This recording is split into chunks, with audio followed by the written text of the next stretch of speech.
तो गाइस आज आम सारे भोजी दिया ता पुणी ठुमका पुरी कौन पाई दिया चलो तुमको भी कहूँ।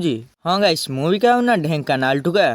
तो गाइस आज आम पलैलु कॉलेज आ कॉलेज रु फेरला बेले मळु कहला ता पाई पेंट नब से जो आमे पलैलु गोटे ड्रेस दुकान को आउ ड्रेस दुकान को आसला को आम मळु लागी पड़ला पेंट बाछियारे आ पेंट बाछि साला को ताकू नेगिने आमे पळे आसीदिलु ता पाखर थिबा गोटे भेराइटी स्टोर को काहेकि ना हमर देविका बस टाइम नाने से जो मळु कहला कि चल ए भेराइटी स्टोर आटी बुली के आसबारी आउ गाइस आसीगिने भितर बुलिलु जतबेले बस टाइम हैला गोटे 5 टका कुरकुरे किनिने पळे आइलु। तो साला बहुत नीच आदमी रे।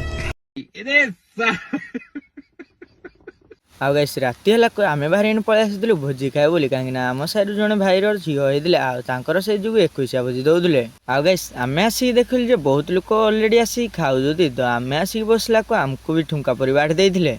आउ गाइस मलकुड़ी देख गोटे ठुमका पुरी फाड़े खाई कि ना इे कहला ना मत झाड़ा लाइलाने घर को।